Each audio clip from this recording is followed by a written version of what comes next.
ایک عیسائی نے اعتراض کیا ہے، سنے، وہ کہتا ہے مجھے لگتا ہے مسلمانوں کے 3 خدا ہیں۔ مسلمان اڑ گیا، کہنے لگا نہیں ہمارا تو ایک ہے، کہا نہیں 3 ہے، معاذ اللہ استغفر اللہ، ہمارا ایک ہے، کہنے لگا نہیں میں ثابت کرتا ہوں، ایک تمہارا خدا 5 نمازوں کا ہے، ایک رمضان کا ہے، ایک عید کا ہے، لگتا ہے معاذ اللہ عید والا زیادہ تگڑا ہے، تم زیادہ آتے ہو، رمضان والا لگتا ہے اس سے کچھ کمزور ہے، تم تھوڑے آتے ہو، اور 5 نمازوں والا شاید سب سے کمزور ہے۔ بات عقل کی ہے کہ نہیں؟ اس نے اعتراض ٹھیک کیا، تو مسلمان کو چاہیے نا خیال کرے۔ ایک یہودی نے لکھا تھا، اس نے کہا تھا جس دن مسلمانوں کی تعداد فجر کی نماز میں اتنی ہو گئی جس دن جتنی جمعے میں ہوتی ہے، اس دن نہ کوئی یہودی سازش کرے گا نہ کوئی عیسائی تلوار نکالے گا۔ شرط یہ ہے کہ یہ اسی طرح فجر پڑھنے ہیں جس طرح جمعہ پڑھنے آتے ہیں، تو پھر کوئی شخص بھی ان کو کسی جگہ شکست دے سکتا تو اپنے ہمارے گناہ ہمیں پریشان کر دے۔ یہ جتنی آزمائشیں ہیں ان کے پس منظر میں گناہ ہیں۔ ہماری زندگی کے اندر جتنی تکلیفیں ہیں، ہماری پریشانیوں کا سبب ہم خود ہیں۔ بہت ساری جگہوں پہ ہم غلطی کرتے ہیں، اس کی ہمیں سزا ملتی، غلطی کی سزا۔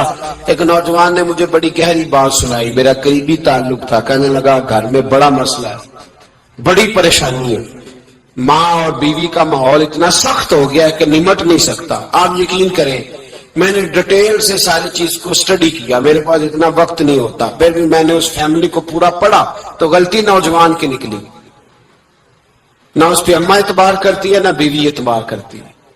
اس نے جھوٹ بول بول کے اس طرح کی ماحول پیدا کر دیا ہے کہ کوئی اس پر اعتماد کرنے کو تیار ہے۔ اگر آپ ناراض نہ ہوں تو ایک بات کروں، پتہ ہے گھر میں ماحول کب خراب ہوتا ہے؟ باہر والے ہماری تقریر سنتے ہیں، گھر والے ہمارا عمل دیکھتے ہیں۔ جب وہ دیکھتے ہیں نا کہ یہ کس طرح کا شخص ہے، اس کے رویے، اس کا کردار، اس کا لب و لہجہ کتنا برا ہے اور یہ کردار کا کتنا کمزور ہے۔ اعلیٰ حضرت فرمایا کرتے تھے نیک وہ ہوتا ہے جس کی تنہائی صاف ستھری ہوتی ہے، اس لیے ماحول بگڑ جاتا ہے۔ یہ جو ہم کہتے ہیں نا میرے سجن بڑے بنتے ہیں پھر ٹوٹ جاتے ہیں، کچھ لوگ ایسے ہوتے ہیں جو ان کے پاس جاتا ہے انہی کا ہو جاتا ہے، وہ کہیں اور کے قابل کیوں بلا؟ اس لیے کہ ان کے کردار میں ٹھنڈک دیکھتا ہے، ان کے لب و لہجے میں مٹھاس دیکھتا ہے، اس شخص میں اتنی خوبصورتی دیکھتا ہے کہ اسی کا بن جاتا ہے۔ حضرت ابراہیم بن ادم کے پاس ایک نوجوان آیا، کہنے لگا میں گناہ کرنا چاہتا ہوں، فرمانے لگا بالکل کر، اللہ کا دیا ہوا رزق کھانا چھوڑ دے اور گناہ کر۔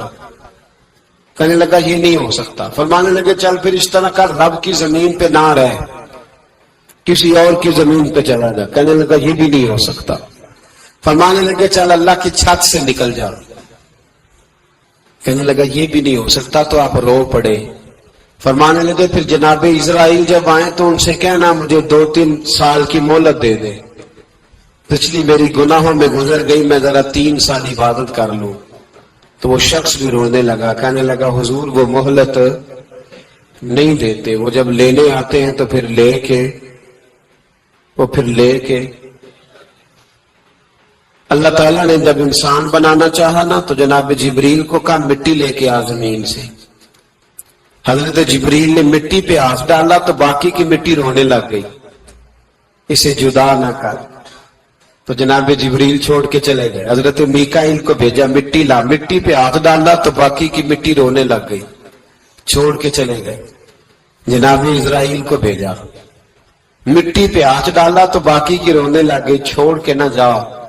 تو حضرت اسرائیل فرمانے لگے تیرا رونا دیکھو کہ رب کا حکم دیکھو۔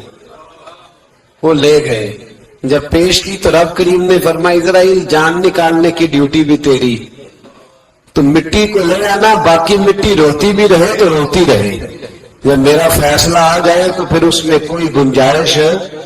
ہم کھاتے بھی اللہ کا ہیں، نافرمانی بھی اس کی کرتے، زمین پہ بھی اس کی چلتے ہیں، نافرمانی بھی اس کی کرتے، حکم کسی اور کا مانتے، چھت پہ رب کریم کی رہتے، اس طرح نظام نہیں چلتا۔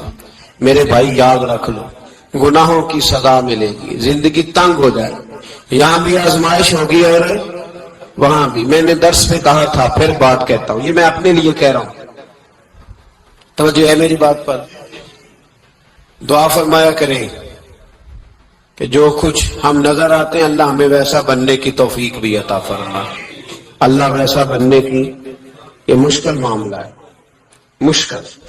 دیکھیں نا، ایک آدمی سیاستدان ہے، اس نے بڑے اچھے نعرے لگائے، انقلاب آ جائے گا، میں غریب کا بھلا کر دوں گا، میں یتیموں کے سر پہ ہاتھ رکھوں گا، میں مجبوروں کی مدد کروں گا، میں دکھیوں کی مدد کروں گا، مزدوروں کو. اس نے اچھے اچھے نعرے سکھائے، اچھا اس نے پیغام دیا. اندر اس کے یہ تھا کہ اقتدار ملے گا تو مرضی کروں گا. لوگ اس کے گرد بھی گئے، اس کی گاڑی کے پیچھے بھی بھاگے، لوگوں نے اس کے نعرے بھی لگوائے، جیب سے پیسے لگا کے اس کے پوسٹر بھی شائع کیے. لوگ اس کے گرویدہ ہو گئے. لوگوں نے پوری، اور میری قوم نے تو بیچاری نے کئی دفعہ دھوکے کھائے. جس نے نعرہ لگایا غریب اسی کے پیچھے مسیحا بن کے چل پڑا. آج دھوکہ دے لیا، لوگوں کو پیچھے لگا لیا. یہ بتاؤ اگر راز کھل جائے، اگر راز کھل جائے کہ یہ دھوکہ دے رہا ہے، یہ فریب کر رہا ہے، تو لوگ اس کا کیا حال کریں گے؟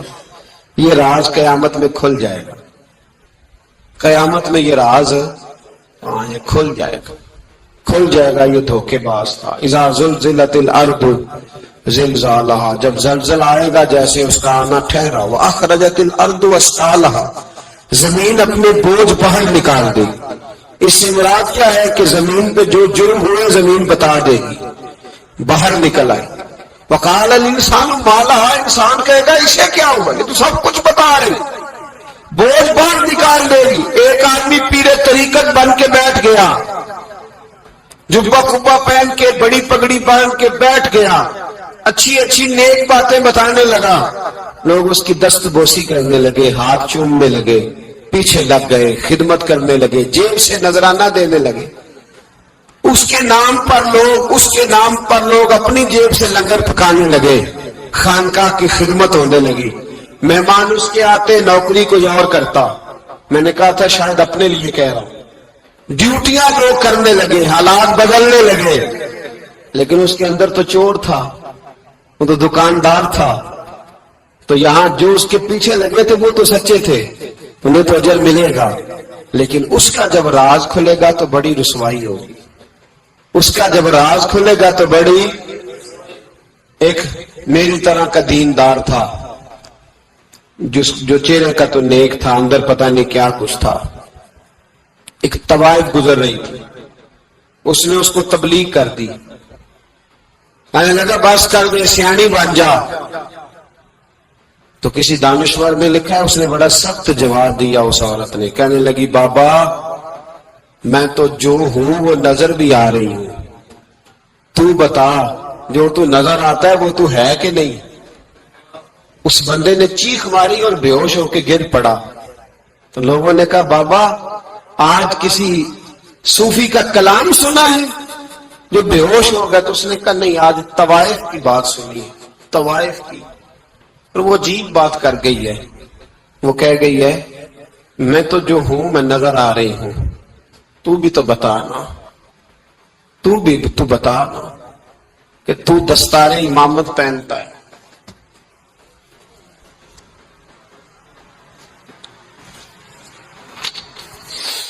تو بتا تو جو کہلاتا ہے تو وہ ہے کہ نہیں. یہ وقال الانسان ما لہا، یہ راز قیامت میں کھلے گا. ہم جو کچھ بتا رہے ہیں نا اپنی زبانوں سے، ہمیں اپنے گناہوں کا احساس ہونا چاہیے. ایسا نہ ہو کہ جب سزا ملے تو پھر اس طرح کی ملے کہ دوبارہ کسی کو کوئی منہ دکھانے کے قابل نہ رہے.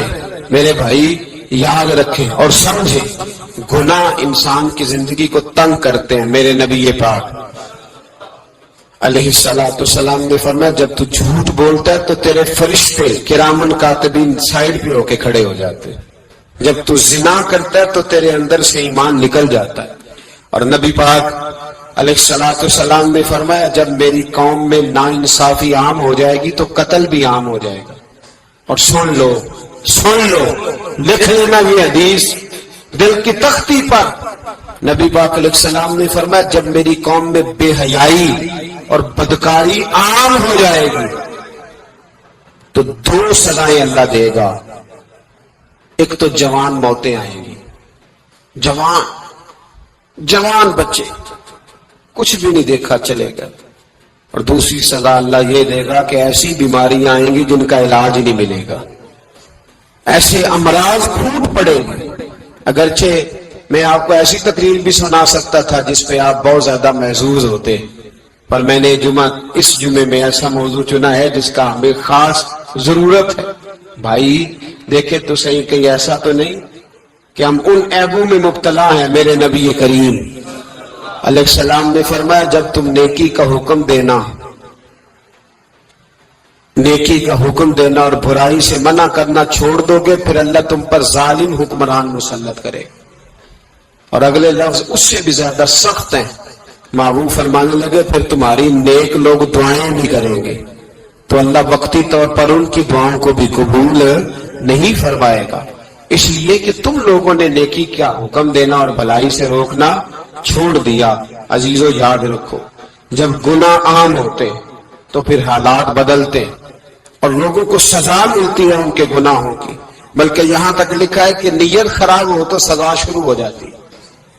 کیا خراب ہو بولیے گا؟ نیت بھی خراب ہو تو سزا.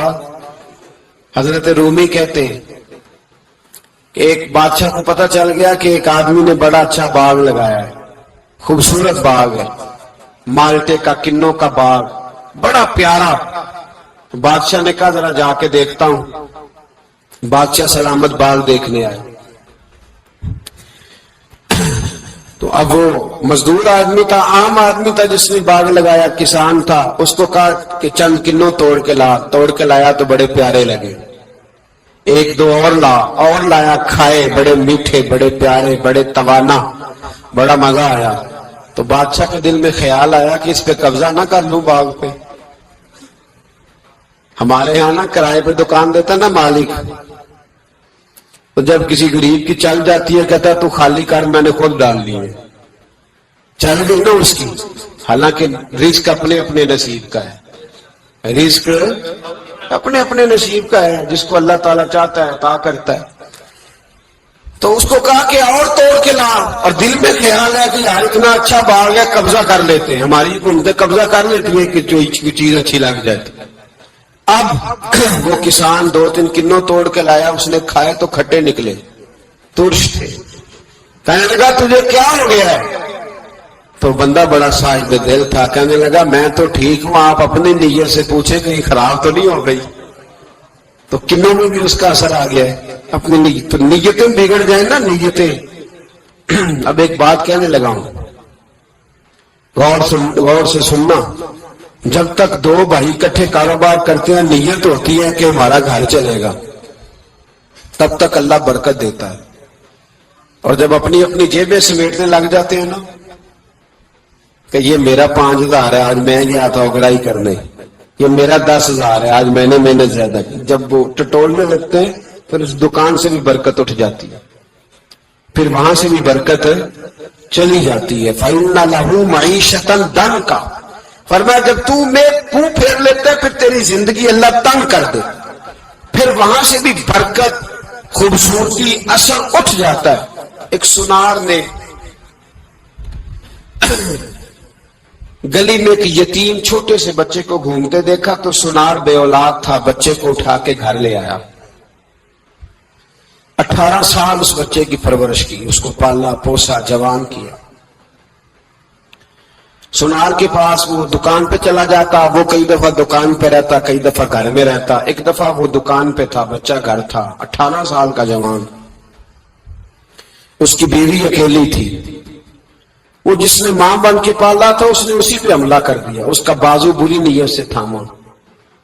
بیوی چیخی. تھوڑی دیر گزری تو وہ نوجوان پیروں میں بیٹھ گیا، کہنے لگا اماں پتہ نہیں مجھے کیا ہوا. شام کو سنار آیا، بیوی چیخنے لگی، چلانے لگی، کہنے لگی آج عجیب بات ہوئی، جس کو میں نے جگر کا خون دے دے کے پالا اسی نے گندی نظر ڈالی. سنار محو حیرت ہے. بیوی کا خیال تھا کہ لٹھ اٹھائے گا، ڈنڈا اٹھائے گا، نوجوان کو مارے گا، لیکن وہ رونے لگ گیا۔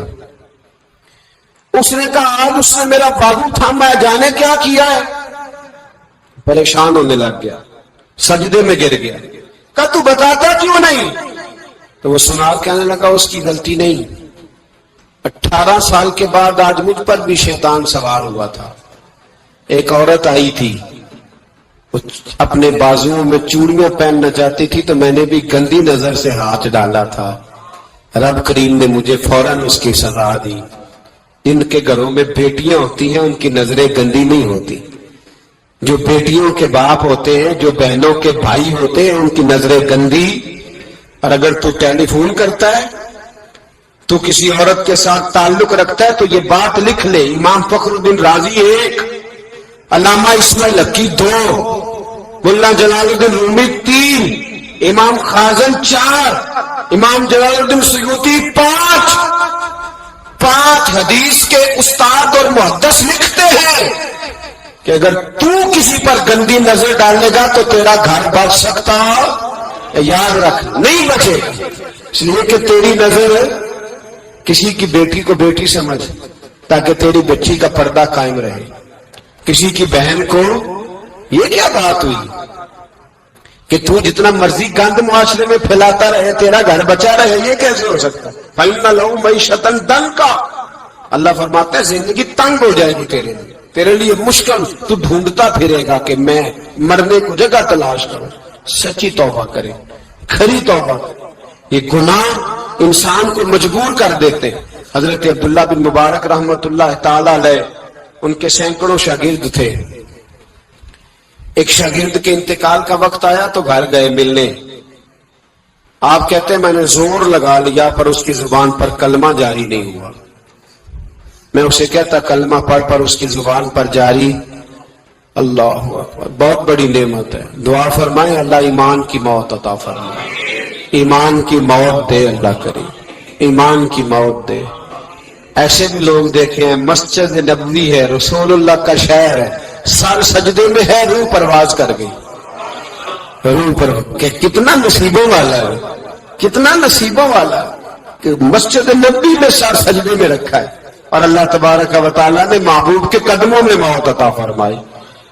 تو حضرت عبداللہ بن مبارک کہتے ہیں میں نے اس کو کہا کلمہ پڑھ تو اس کی زبان پہ جاری نہیں ہوتا، میں بار بار کہتا تو وہ منت کرتا، کہتا حضور میں کوشش کرتا ہوں جاری نہیں ہوتا۔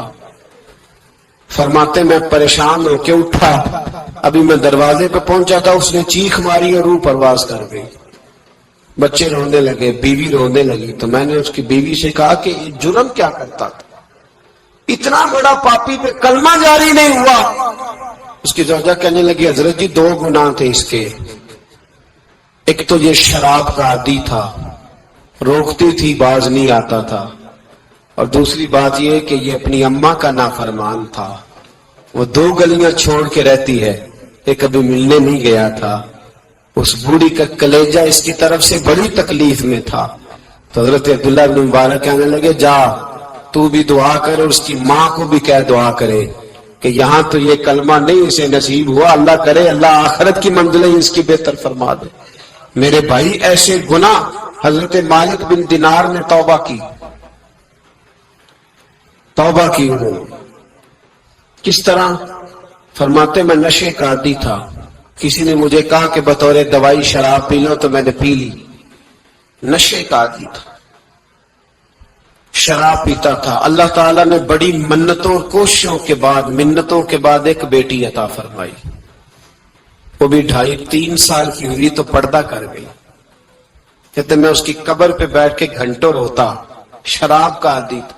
ایک دن سویا تو خواب دیکھتا ہوں کہ میرے پیچھے ایک بڑا سانپ لگ گیا ہے، اور سانپ جب منہ کھولتا ہے تو انگارہ نکلتا ہے، میں پھر دعا کرتا ہوں اللہ ہمیں معاف فرمائے، اللہ ہم سے درگزر۔ میں کچھ قبرستانوں میں جاتا ہوں تو میں وہاں سانپ بچھو پھرتے ہوئے دیکھتا ہوں تو ڈر آتا ہے کہ ہم یہاں آنے والے ہیں۔ یہ لوگ کہہ رہے ہیں کہ تمہاری تیاری ہے، کسی وقت بھی اعلان ہو جائے گا کہ چلو بھائی چلو فلاں صاحب کا جنازہ ہے، اٹھو۔ لوگ کہتے ہیں جلدی کرو، اور ایک کونے میں ایک شخص یہ بھی کہتا ہے کہ دیگ بھی رکھ لو مہمان بڑے جمع ہو گئے، اور ایک کونے میں لوگ یہ بھی کہتے ہیں کہ برف ٹھنڈی لے آؤ، لوگوں نے پانی بھی پینا ہے۔ پہلے اعلان ہوتا ہے کہ فلاں فوت ہو گیا، پھر اعلان ہوتا ہے جنازے کا ٹائم ہو گیا، پھر اعلان ہوتا ہے جنازہ اٹھایا جائے گا، اور پھر بات ختم ہو جاتی ہے۔ پھر کل من علیہ فان، پھر کوئی نہیں پوچھنے آتا، ختم ہو گیا، قصہ ہی ختم ہو گیا، ان لوگوں کی کہانی مٹ گئی، ختم ہو گئے، بڑے بڑے کنج کلا، کوئی پوچھنے والا نہیں۔ موت کا راج ہے، راج ہے موت کا راج، موت راج کرتی ہے بس، اور کسی کا راج نہیں، وہ راج کرتی ہے، جدھر جاتی ہے اسی کا راج ہے، راج کر رہی ہے۔ تو حضرت مالک بن دینار کہتے ہیں قبرستان میں میں نے دیکھا، میں خواب دیکھتا ہوں، بڑا اژدہا، اس کے منہ کے اندر آگ، میرا پیچھا کر رہا ہے۔ کہتے میں خواب دیکھ رہا ہوں، میں دوڑا، لیکن وہ اژدہا جب میں دوڑا تو میرے آگے آ کے کھڑا ہو گیا۔ میں مشرق کو دوڑا تو وہاں بھی آ گیا، مغرب کو دوڑا تو وہاں بھی آ گیا۔ جناب مالک بن دینار کہتے ہیں ایک بوڑھا شخص کمزور مجھے بچانے آیا، پر اس اژدہا نے پھونک ماری تو وہ بوڑھا آدمی دور جا گرا۔ کہتے میں چیختا تھا، چلاتا تھا، ایک پہاڑی پہ میں بھاگا گیا تو وہاں مجھے میری بیٹی ملی، مجھے فوت ہو گئی۔ وہ اس اژدہے کے آگے اس نے یوں ہاتھ کیا تو اژدہا پیچھے بھاگ گیا۔ میں نے بیٹی کو گود میں اٹھایا، میں نے کہا بیٹی یہ کون تھا؟ کہنے لگی ابا یہ تیرا برا عمل تھا، یہ تیرا برا عمل تھا، یہ تجھے کھا جاتا اگر میں نہ ہوتی۔ تو کہا یہ بوڑھا جو مجھے بچانے آیا یہ کون تھا؟ کہا یہ تیرا اچھا عمل تھا، پر کمزور بڑا تھا، تھوڑا تھا، یہ تیرے برے عمل کا مقابلہ کرنے کی ہمت نہیں رکھتا تھا۔ حضرت مالک بن دینار کہتے ہیں میری بیٹی نے خواب میں میری داڑھی پکڑ لی اور کہنے لگی ابا میں چاہتی ہوں تو صحیح ہو جا، ایسا نہ ہو کہ پھر تیرے پیچھے یہ اژدہا لگ جائے۔ حضرت مالک بن دینار کہتے ہیں جب میں سو کے اٹھا تو میری داڑھی آنسوؤں سے بھری ہوئی، پھر اس کے بعد میں نے توبہ کی، اس طرح کی توبہ کی کہ پھر میں نے کوشش کی کہ دوبارہ میں اپنے رب کی نافرمانی نہ کروں۔ حضرت عبداللہ ابن عباس فرماتے تھے جو دنیا میں ہنس ہنس کے گناہ کرتے ہیں نا، ہنس ہنس کے جھوٹ ہنس ہنس کے بولتے، ہنس ہنس کے لوگوں کی غیبت کرتے، فرمایا یہ جو تمہیں ہنس ہنس کے گناہ کرتے نظر آتے ہیں ان کا رونا قیامت میں دیکھا نہیں جائے، ان کے آنسو قیامت میں دیکھے نہیں گئے۔ جو ہنس ہنس کے گناہ کرتے پھر روئیں گے، فَلْيَضْحَكُوا قَلِيلًا وَلْيَبْكُوا كَثِيرًا۔ رب فرماتا ہے زیادہ رویا کرو، کم ہنسا کرو۔ نبی پاک علیہ السلام روتے تو صحابہ کہتے حضور آپ اتنا کیوں روتے ہیں؟ تو محبوب فرماتے جو میں جانتا ہوں وہ تم نہیں جانتے۔ بھائیو قبروں میں اکیلے جانا ہے، کبھی غور کرنا، اکیلے کوئی بندہ ساتھ حساب دینے نہیں جائے گا۔ اماں بڑا پیار کرتی ہے لیکن قبر میں کبھی کوئی ماں بھی ساتھ دفن نہیں ہوتی، اپنا اپنا حساب دینا مشکل وقت ہے، حساب کر لینا چاہیے، تیاری کر کے رکھنی چاہیے۔ گناہ اگر یہاں ہماری زندگی کو تنگ کریں گے تو وہاں بھی ہمارے لیے مشکلات پیدا کریں۔ نبی کریم علیہ السلام نے فرمایا ہے کہ اللہ بڑا مہربان ہے، اللہ بڑا کریم ہے، اللہ بڑا ستار ہے، اور یاد رکھو جب کوئی اس کی ریٹ کو چیلنج کرے، جب کوئی اس کے قانون کو توڑے، جب کوئی اللہ کی اعلانیہ نافرمانی کرے، پھر رب کریم کی غیرت کو، اس کے عدل کو جوش آتا ہے، توبہ کرے سچی، مسجد کی حاضری دے پابندی کے ساتھ۔ میری آپ سے ہمیشہ یہ گزارش رہتی ہے کہ مسجد کی حاضری پابندی سے دے۔ میں اپیل کرتا ہوں داڑھی رکھ لیں، یہ میرے نبی کا طریقہ ہے صلی اللہ تعالی علیہ۔ واپس آ جائیں، ہماری بقا نہ ہمارے دین میں ہے، کوئی نہیں ہمیں رکھے گا، کوئی نہیں رکھے گا، کوئی نہیں۔ میرا ایک دوست رات بتا رہا تھا کہ سعودی عرب میں ایک شخص نے 30 سال محنت کی، تو جب وہ مرا ہے وہیں اس کے گھر میں فون کیا تو اس کے گھر والوں نے کہا جناب آپ کو مشکل ہوگی ڈیڈ باڈی بھیجنے میں، وہی دفن کر دے، ہاں اگر اس کا کوئی پیسہ ہے تو وہ ذرا اکاؤنٹ میں بھیج دے، بچیوں کو ضرورت ہے۔ او بھائی تو اکیلا جائے گا، تیرے لیے مشکل ہو جائے۔ اپنے بھی ساتھ یقین کریں بچے دعائیں کرانے آتے ہیں، کہتے ہیں حضرت جی دعا کریں اللہ اماں کی سختی معاف کر دے۔ اس کا مطلب کیا ہے کہ اماں اب جائے، اب ہمارا نمبر آئے۔ بچے تو انتظار کر رہے ہیں کہ ابا جائے اور گدی پہ ہمارا نمبر آئے، تیاری ہے۔ اکیلے جانا ہے، اکیلے سخت سا مرحلہ ہے، اکیلے سارا کچھ فیس کرنا۔ آج توبہ کریں، وہاں کے کیڑے یہاں رہ کے مارے، اپنے ساتھ ظلم نہ کریں۔ ہم اس قابل نہیں کہ وہاں جا کے مقابلہ کر سکیں۔ بچیں، اپنے آپ کو محفوظ کریں، بچائیں، حساب اپنا اپنا دینا ہے۔ کسی باپ نے اگر اپنے بچوں کو حرام کھلایا تو بچے تو نہیں کہہ رہے تھے نا کہ حرام لے کے آ، تو باپ نے حساب دینا، والد نے۔ لہذا مہربانی فرمائیں، اپنے اوپر رحم کھائیں، اپنے آپ کو سنواریں۔ آج جمعۃ الوداع ہے، توبہ کریں، اللہ کے نیک بندوں کی صحبت میں بیٹھا کریں، اچھی باتیں سنا کریں تاکہ دل نرم رہے۔ ان جگہوں سے بچیں جو گناہ کی طرف لے کے جاتی، ظلم سے، زیادتی سے، جبر سے بچیں۔ اپنے آپ کو اپنے رب کریم کی بارگاہ میں جھکا دیں۔ ہمارا کہیں اور گزارا نہیں، کوئی نہیں ہمیں پوچھے گا۔ اقبال رو پڑے آخری عمر میں، رو پڑے اور اللہ کی بارگاہ میں عرض کرنے لگے نہ جہاں میں کہیں بھی امان ملی، جو امان ملی تو کہاں ملی، میرے جرم خانہ خراب، تیرے عفو بندہ نواز میں۔ پناہ صرف اللہ رسول کی بارگاہ میں، باقی کوئی پناہ دینے کو تھے